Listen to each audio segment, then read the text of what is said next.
Welcome to Witch Way. I'm Elise and this is the real world witch lore of Mary and the Witch's Flower.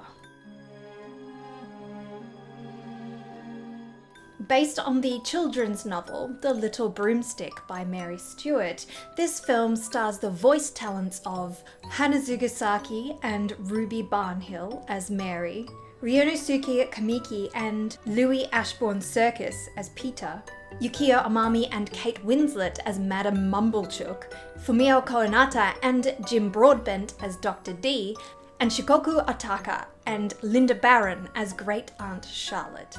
The story follows young Mary, who has recently moved in with her great aunt. While exploring the woods surrounding the estate, she finds a pair of cats who lead her to a magical flower and an old broomstick. Aided by the two, she is taken to a witch's school, a place of magic and wonder.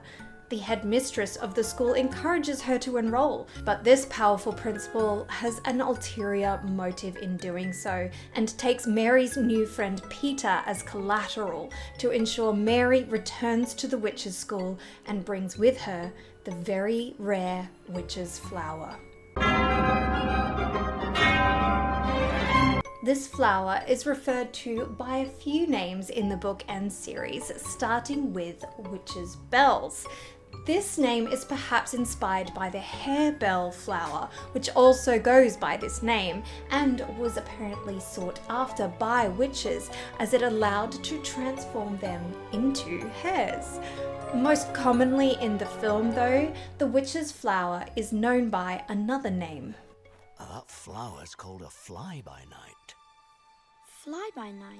According to the 1811 Dictionary of the Vulgar Tongue, a fly-by-night is an ancient term of reproach to an old woman, signifying that she was a witch and alluding to the nocturnal excursions attributed to witches, who were supposed to fly abroad to their meetings mounted on brooms. Many flowering plants were thought to be used in ingredients in a witch's flying ointment, such as black henbane and deadly nightshade. Some believed witches would smear this ointment on a broom to give it the ability to fly, and indeed this is the case with Mary. The fly-by-night imbues her with magical abilities, allowing the little broomstick to come to life and take her to the witch's school. Welcome to Endor College, Mary Smith.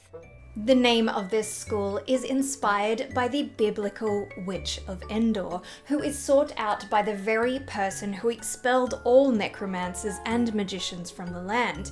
He seeks her out to conjure the spirit of a dead prophet for him. At this school, Mary meets the headmistress, Madame Mumblechook, who refers to Mary's cat as a familiar. Welcome to you and your familiar. Familiars used to be thought of as servants of the devil, sent to assist witches to do their bidding, and black cats in themselves most of all. So much so that many black cats, and cats in general, were blamed for spreading of the plague or being in the service of the devil, and were unfortunately put to death. The headmistress not only remarks on Mary's cat, but the colour of her hair also. This red hair of yours, like a burning flame. Red-haired witches have always been supremely superior. Throughout history, there are stories about redheads being otherworldly, and there are no shortage of redhead witches in pop culture. Many folk tales referred to redheads as being vampires, or that they were more likely to be witches. But perhaps that's because of the prevalence of the witch trials in Scotland, where red hair is more common. Though I have also found some other common theories around redheads and witchcraft, some saying that the higher pain threshold of those with this hair colour is linked to the belief that witches could feel no pain when pricked.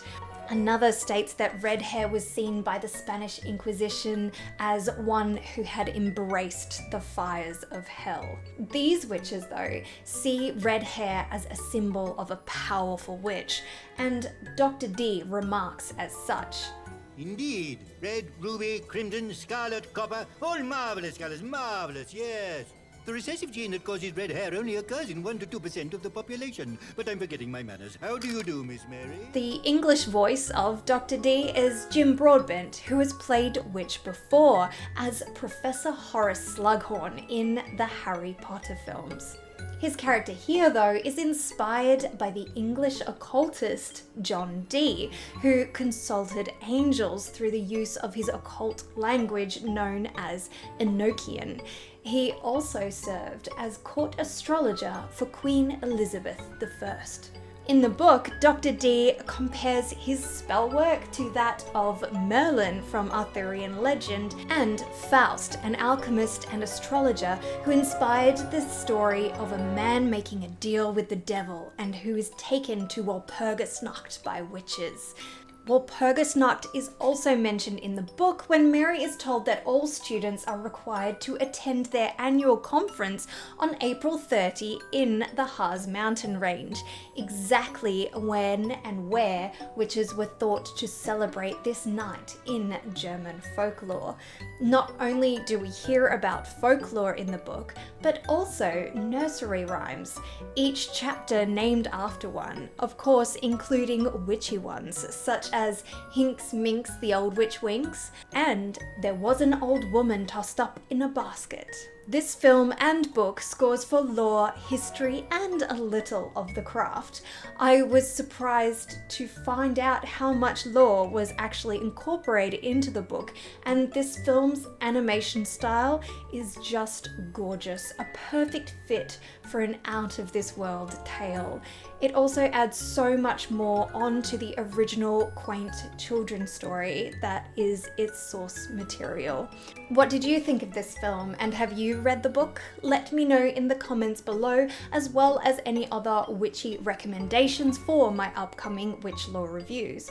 Remember to complete your Witch Way ritual and liking this video, sharing it around with anyone who might enjoy it, and subscribing to my channel if you haven't already.